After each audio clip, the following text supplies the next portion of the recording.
Esse é o canal Corte Cristão. Não esquece de se inscrever no canal, ativar as notificações e também compartilhar esse vídeo. Esteja convosco.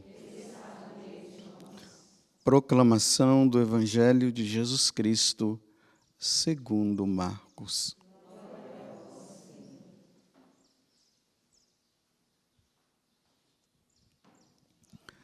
Naquele tempo, tendo Jesus e seus discípulos acabado de atravessar o mar da Galileia, chegaram a Genezaré e amarraram a barca. Logo que desceram da barca, as pessoas imediatamente reconheceram Jesus. Percorrendo toda aquela região, levavam os doentes deitados em suas camas, para o lugar onde ouviam falar que Jesus estava. E nos povoados, cidades e campos onde chegavam, colocavam os doentes nas praças e pediam-lhe para tocar, ao menos a barra de sua veste. E todos quanto o tocavam, ficavam curados. Palavra da salvação.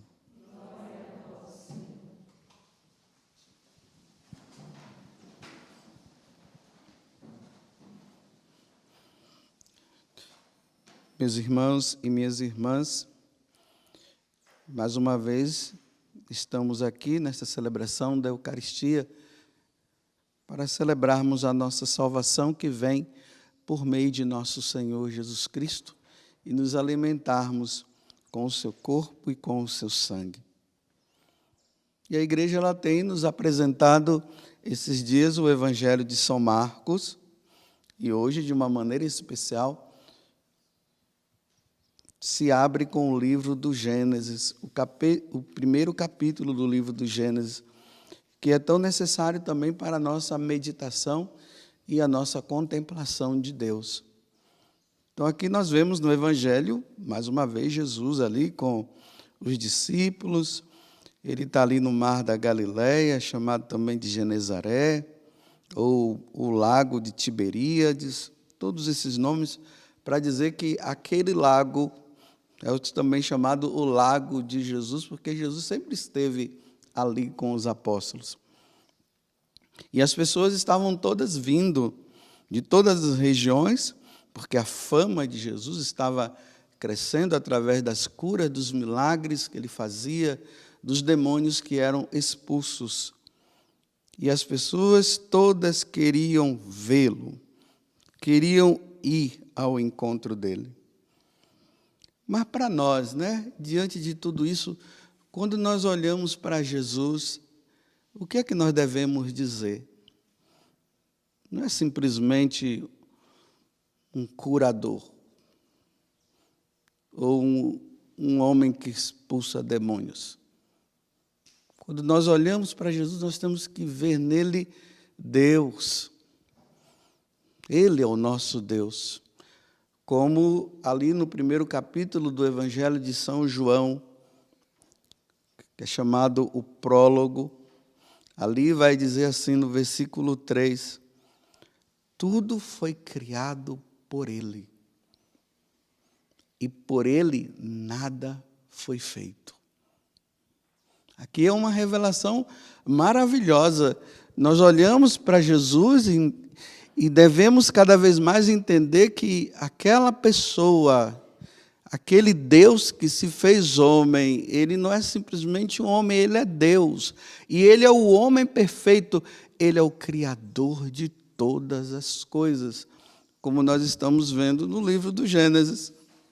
Hoje é um dia de nós renovarmos a nossa fé, porque na nossa profissão de fé nós dizemos assim: creio em Deus Pai Todo-Poderoso, o Criador do céu e da terra. Se Ele é o Criador de tudo, e tudo se submete a Ele, então Ele é Deus, Ele é o nosso Deus.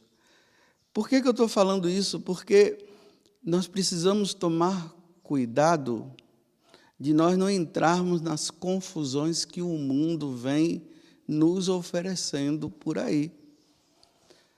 às vezes querendo tirar Deus do seu trono de Criador de todas as coisas, se passa a dizer que nós devemos não adorar a Deus como o Criador de todas as coisas, mas nós devemos adorar as coisas, as criaturas, em vez de nós adorarmos aquele que criou. Isso é o chamado panteísmo. O que é o panteísmo? Bem, indo na origem da palavra, significa isso. Pan quer dizer tudo.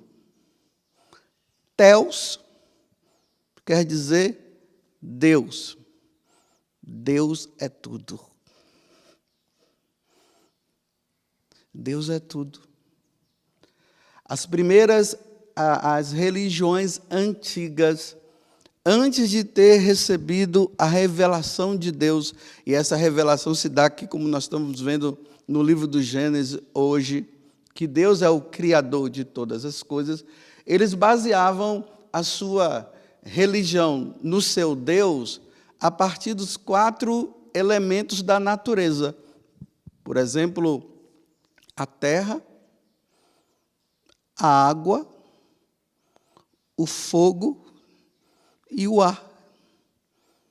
Tanto que os primeiros filósofos, eles falavam isso através da sua concepção de chegar a um Deus, eles chegaram à conclusão que era isso. Por exemplo, o homem necessita tanto do ar. O homem não consegue sobreviver sem o ar.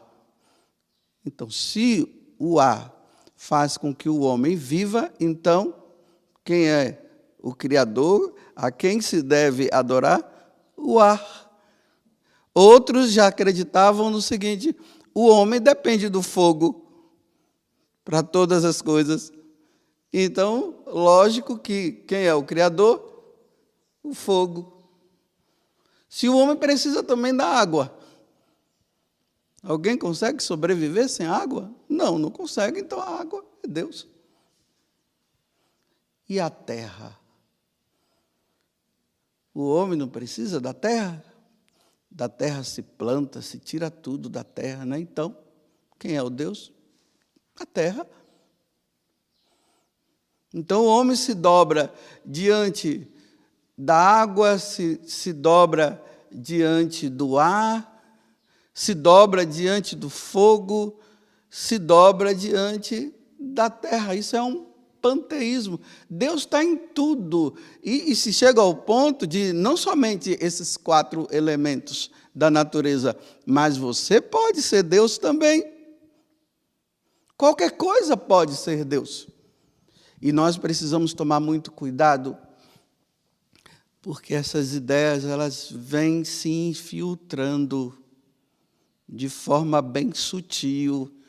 Você vê hoje que as pessoas, elas vão por meio do mato, fazem aquela posição lá de pernas dobradas e as mãos e os dedos tocando um no outro, tipo aquela posição de Buda, para entrar em relação com a natureza, em comunhão com a natureza. Veja, não é em comunhão com Deus que criou a natureza, é a comunhão com a natureza.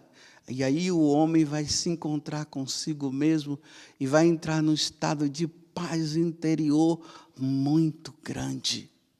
E aí, na medida que o homem vai se encontrando com a natureza, ele vai se encontrando consigo mesmo. E daqui a pouco, ele é tudo. Ele, o homem, não Deus. Deus já não passa a ser mais o Criador. É o homem que se torna o centro de tudo. Imagine um católico se dobrando diante da terra.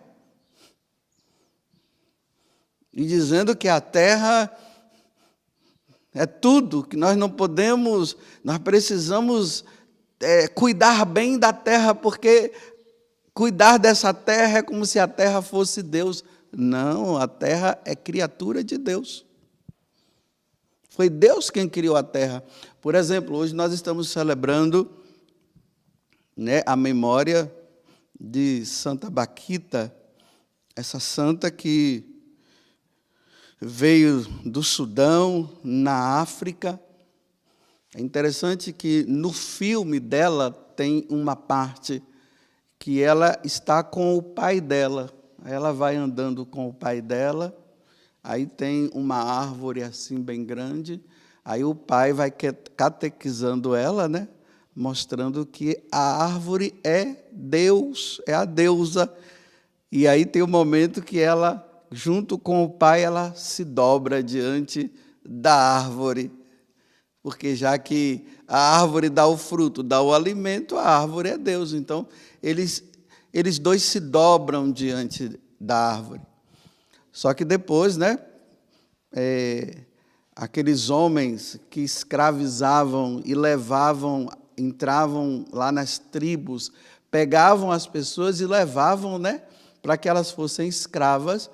Aí eles vão na tribo de Santa Baquita, e muitos, os pais dela acabam morrendo, outros também, e levam ela.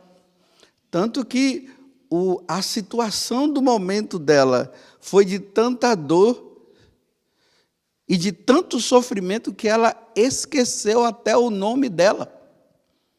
E esqueceu a origem dela, de onde ela tinha vindo. Sabia que era da África, mas da cidade não. E aí ela passou por um processo, né, de muitas situações, ela era chicoteada por aqueles homens sanguinários e tudo mais, até que ela acaba indo para a Itália. Lá ela acaba tomando conta de uma criança. O pai dela teve que viajar para um determinado país, aí ela ficou sendo cuidado pelas canossianas, e ali ela encontra Jesus. Aí ela, conversando com o padre, ela olha para o crucificado e pergunta para o padre: quem é ele? Aí o padre diz assim: ele é Jesus, ele é o nosso Deus, ele foi vendido como um escravo, mas ele é o nosso Deus. Quando falou que foi vendido como escravo, ela lembrou que ela também foi vendida como um escravo. Então, ele é o nosso Deus, é ele. Então, ela se identificou. E ali ela foi batizada, se tornou cristã. Quando o pai da menina volta para levá-las de volta para casa, ela não quer ir mais, porque ela queria se tornar religiosa, e ela se torna uma religiosa canossiana. E aí, no processo do caminho de perfeição, se tornou santa. Mas eu queria frisar dentro do que nós estamos vendo hoje, né? Ela vem de uma religião naturalista, é a partir da natureza, é a partir do que se vê que as pessoas acabam dizendo: aquele ali é o nosso Deus. Não, nós transcendemos, nós vamos além de tudo isso. Além da natureza, nós dizemos que tem alguém, e isso foi revelado na Sagrada Escritura. Nós temos um ser superior que criou todas as coisas, que é Deus, que se revelou na pessoa de Jesus Cristo. Então, meus irmãos, tomemos cuidado. Nós que somos católicos, tomemos cuidado com essas histórias aí, de que nós devemos entrar em relação com a natureza, em comunhão com a natureza. Essa história aí de mãe terra, ou pai terra, tomemos cuidado. No catecismo da igreja, já ali bem no início, a catequese já vem. Creio em Deus Pai Todo-Poderoso, o Criador de todas as coisas, as visíveis, aonde nós enxergamos vemos tudo ao nosso redor, e as invisíveis, como os anjos, que vivem na eternidade e que nos auxiliam também nesse processo de santificação e de conhecimento de Deus. Porque esses elementos das religiões naturalistas, de forma bem sutil, elas estão entrando de novo. Você vê que tem pessoas que ficam buscando, né? E aqui eu estou falando dos católicos, que já estão perdendo a fé em nosso Senhor Jesus Cristo. E que estão buscando forças energéticas. Através de pirâmides, entra embaixo da pirâmide, fica lá buscando as energias curativas que a pirâmide pode dar, através de elementos da terra, pedras preciosas, e nisso aí, de forma bem sutil, as pessoas vão abandonando Jesus na Eucaristia, já passam a não rezar mais, a missa já não tem mais o valor devido, porque as pessoas estão em busca de um elemento que eles acham que é maior, que vai resolver o problema. Alguns retiros que tem por aí, que falam não em Jesus Cristo, fala de um Deus que você não sabe quem é Deus. Um dia eu estava conversando com uma pessoa que é católica, que ela estava fazendo um tipo de retiro desse. E disse que foi um retiro muito bom. Mas eu perguntava, e lá foi falado de Jesus Cristo? Não, não foi Jesus, não. Deus. Mas que Deus é esse? A que Deus que se serve?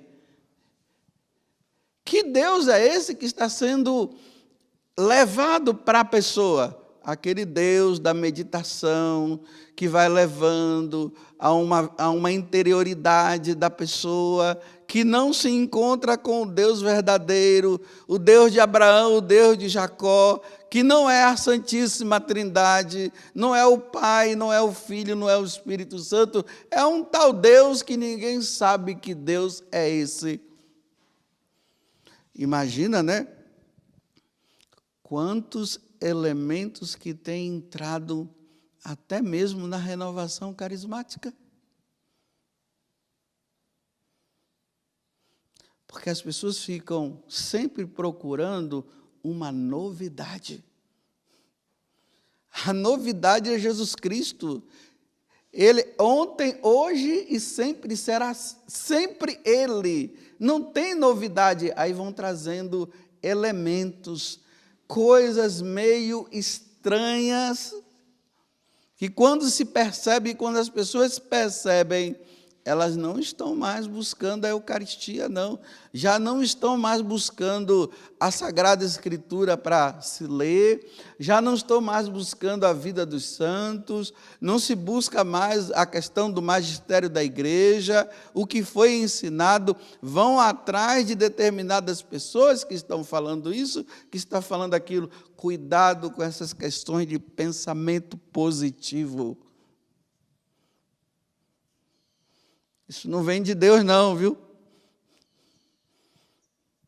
Pense sempre de forma positiva. Olha, pense assim, que você vai conseguir, olha, pense sempre assim. Se você pensar o contrário, você não vai conseguir nada. Pensa positivo, de forma bem positiva. Aí, olha, você vai conseguir. Se você está dizendo que é você que vai conseguir, você já está dizendo que não é Deus que vai conseguir para você.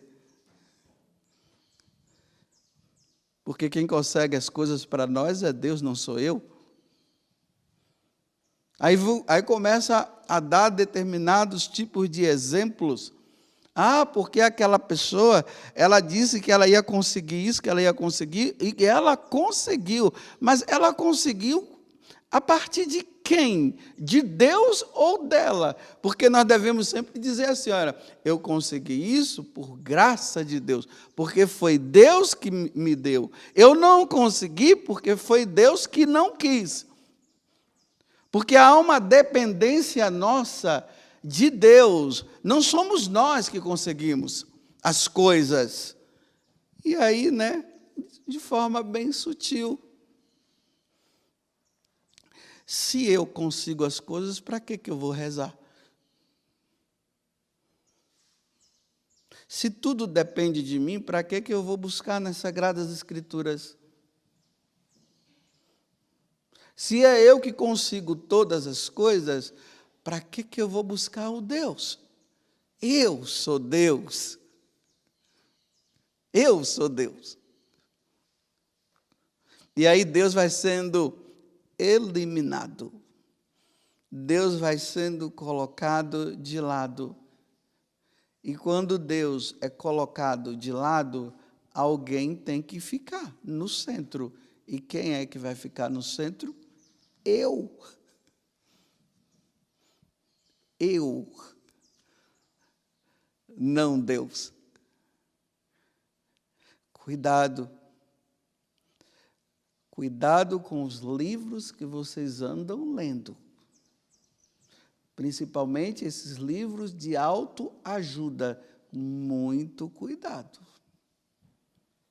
Porque esses livros, muitos livros de autoajuda, leva a pessoa a não ter consciência de que Deus, é de Deus que nós dependemos e é a Deus que tudo se constitui. Aí nós vamos nos colocando no ponto. E aí você vai observando que a vontade de rezar já não se tem mais, se torna um peso a oração, e o mais importante sou eu. Tudo se consegue através da minha pessoa e não de Deus. Aí vai a idolatria do próprio ser, da própria pessoa. O homem vai se adorando e já não se adora mais a Deus. E é triste dizer isso, meus irmãos, está entrando na igreja. Primeiramente que a oração é um dom. Nós não buscamos oração para sentir paz no coração. Nós não buscamos a oração para a gente se sentir bem. Nós buscamos a oração porque nós cremos em um Deus que nos criou e que nos salvou. E nós queremos estar com Ele.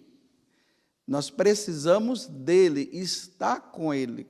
Porque se você busca a Deus para sentir paz no coração, olha, Jesus disse que Ele não veio trazer paz, Ele veio trazer, foi guerra, não foi?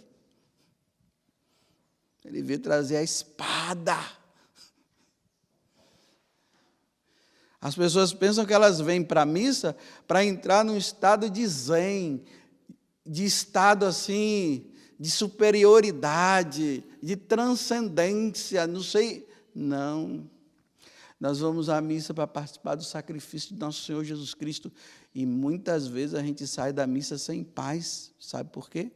Porque o que foi falado é o que eu não queria ouvir e que gera conversão e mudança de vida. Porque tem que gerar essa mudança, né? Dessa forma minha de pensar, de achar que que é assim ou que é assado. Essa luta que se constitui entre a luz e as trevas, entre Deus e o demônio. O demônio que quer fazer de tudo para nos afastar de Deus. E que nós precisamos lutar com todo o afinco e com toda a força. Agora, claro, tem momentos que nós somos beneficiados pela graça de uma paz interior. Sim, porque Deus faz isso também. Porque Deus também é paz. Jesus também é a nossa paz. mas não a paz como o mundo apresenta. Então hoje pense, a quem você adora? Será que você tem buscado a natureza como um meio de iluminação? Ou você tem buscado a natureza para contemplar a natureza e dizer assim: Deus criou esses pássaros que eu estou ouvindo cantar agora. Foi Ele que criou. Esse céu que está aqui, lindo, foi criado por Deus. Então, quando eu olho para a natureza e digo que Deus criou, ela me leva a Deus. E aí sim eu adoro o que criou. Se eu não fizer essa passagem, eu vou parar na natureza e vou achar que é ali que está o centro da nossa vida. E o centro da nossa vida está em Deus. Louvado seja nosso Senhor Jesus Cristo. E a nossa Mãe Maria Santíssima.